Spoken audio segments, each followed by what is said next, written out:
Coki Nieto and Mike Yanguas will play together in 2025, and I have to admit that I love this new pair and it's hard for me to find any weaknesses in them. Later we will dive into each player's stats so you can understand why both are at the peak of their careers. But could Yanguas have teamed up with Paquito? Why did Coki split with John Sanz after winning in Barcelona? Hello all players, I'm Pablo and I welcome you to a new 4Set. Coki Nieto and Mike Yanguas are set to be one of the tough pairs to beat in 2025. And I can think of so many strengths for this duo and very few weaknesses. But first, make sure to subscribe to the channel if you want us to join them in one of their first training sessions together. But now let's understand how they have ended up playing together again. Because yes, maybe not everyone remembers, but they shared half a season together back in 2022. They were not among the top 8 ranked pairs, which means they often faced LeBron and Galán in the first rounds, losing to them multiple times. Still, they managed to win a World Padel Tour Challenger and reach 2 semifinals as their best results. Actually, Yanguas told me this about that time with Coki. Muy bien antes de jugar, pero no como ahora, porque íbamos, por ejemplo, al principio de la pareja íbamos como cada uno un poco a su bola y tal. Y luego hemos empezado a llevarnos muy bien y nada, hasta un punto que bueno, lo considero ya como un muy buen amigo a Coquito. Le recordaré con mucho cariño y quien dice que bueno, en un futuro no muy lejano podamos jugar juntos de nuevo, que la verdad que a mí me ha gustado, es un compañero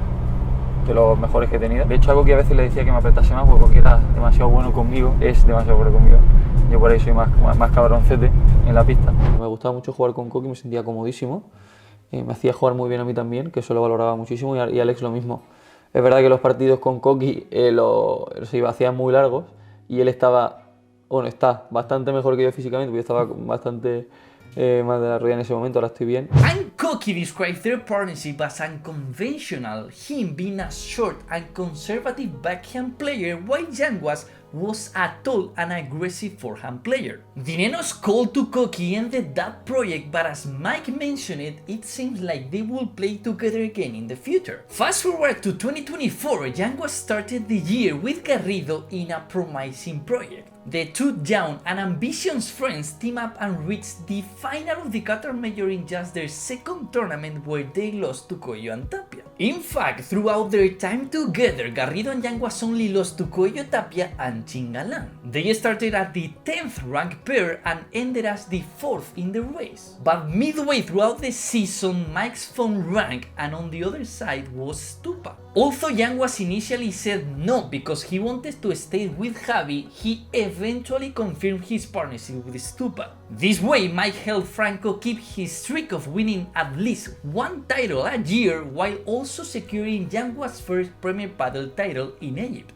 And also they achieved something no one except Coello and Tapia could, beating Chingalan twice in the semifinals of Kuwait and the Mexico Major. Stupa Yanguas established themselves as the third best pair of the year with great performances, especially for Yanguas, who was partnering for the first time with such a high-ranked player. Stupa and Yanguas could continue together, but LeBron invited Franco to play and he couldn't say no. From that moment, Yanguas had to find a new partner, and what was the most logical move? In my opinion, Yanguas Paquito. While we cannot know if Paquito wanted to pair with Mike or vice versa, their last experience together was not great. Remember, they played the third point in the World Cup final and didn't seem comfortable. They also teamed up for 2 tournaments in 2022 and didn't achieve great results. Personally, I would love to see Yanguas Paquito together, but Yanguas chose Coki Nieto, so how does Coki fit into this story? Because his case is even more curious, because alongside John Sanz, they were the second longest lasting pair in Premier Padel after Tapia and Coello. They have been together since mid-2023, joining forces for the Vienna World Padel Tour,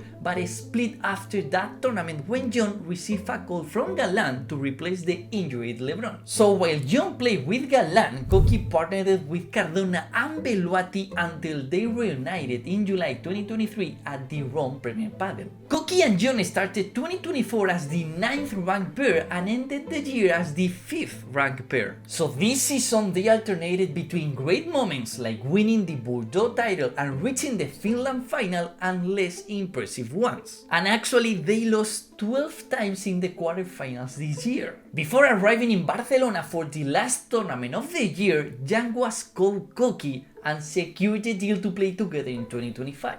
And what few expected was that in Barcelona, Jon and Coki achieved something only one pair had done in 2024, defeating Coello and Tapia. They did so in the final, claiming the 2024 Master title. But before that tournament, Coki played what was arguably the best match of his career, the World Cup final with Coello against the Super Pibes. This way, Coki debuted in a World Cup final and didn't show any nerves, as he and Arturo gave no chance to Stupan Dineno. Actually, the rest of the Spanish team recognizes Coki's performance, where he had 3 unforced errors and 12 winners. So it's clear that Coki and Yanguas are heading into this version's 2.0 at the peak of their careers, but what are their strengths? Well, the first, in my opinion, is crucial and something they didn't have in their first time together. Because in 2025, they will start as the 4th ranked pair, avoiding the top pairs until the semifinals. But be worried, because the gap between Coki Yanguas at the 4th and Garrido Dineno at 5 is just 185 points. Actually, when they decided to team up, Yanguas Coki were ranked 5th, and it was thanks to Coki's title in Barcelona that they climbed into the top 4. And such a small difference is hard to maintain, but Garrido Dineno have more points to defend early in the season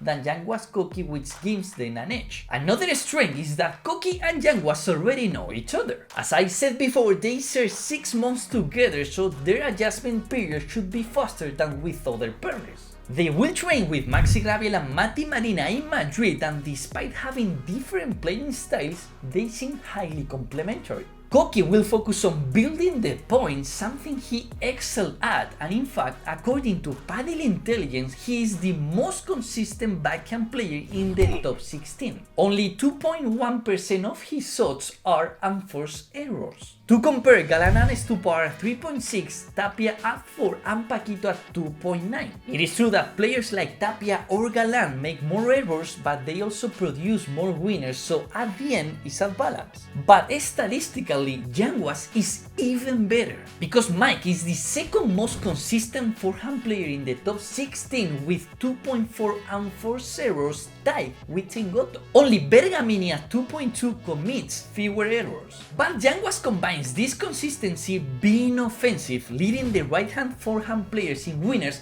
at 4.9% of all shots. To compare, Chingoto is at 3.8, Bergamini at 3.9 and Dineno at 4.8. It is true that including lefty players like Coello or John Sanz change the stats, because Coello has 8.6% winners and John Sanz 6.5, so the gap between John and Mike is not that significant. 2024 was the best year of Mike Yanguas' young career, climbing from the 20th to the 8th position in the ranking. But still, I have some doubts about Coki Yanguas, because Coki has the fewest winners among the top 16 backhand players at 4.8%. To compare, Galan has 9%, Tapia 8.6, Tupa 7 and Paquito 6.5. This means Yanguas will need to be even more offensive. So can he take it that responsibility? Or is it easier for Coki to become more offensive? What it is true is that they will need to finish points faster to compete against Coello Tapia or Chingalan. Another question, how ambitious are Mike and Coki? Because they are no longer the young duo outside the top 8 from 2022. Both have won Premier Padel titles and want to aim high. So would they consider it a failure if they don't reach finals? How will they handle if that happens? But overall, I think they are a very well-rounded pair. So Pablo, do you really think Coki and Yanguas have a shot? Well, yes, I truly believe they do, because in my opinion, both still have so much potential and their confidence must be sky high after such a strong finish to the season. They will debut in Riyadh, a slow court at night and outdoors, so why not? With Coki having beaten Coello Tapia and Yanguas doing the same to Chingalan, I can see them winning a title together. So what do you think? Where do you rank Coki and Yanguas? Thank you so much for watching the video. Don't forget to subscribe and like this video, and see you in the next one. Ciao!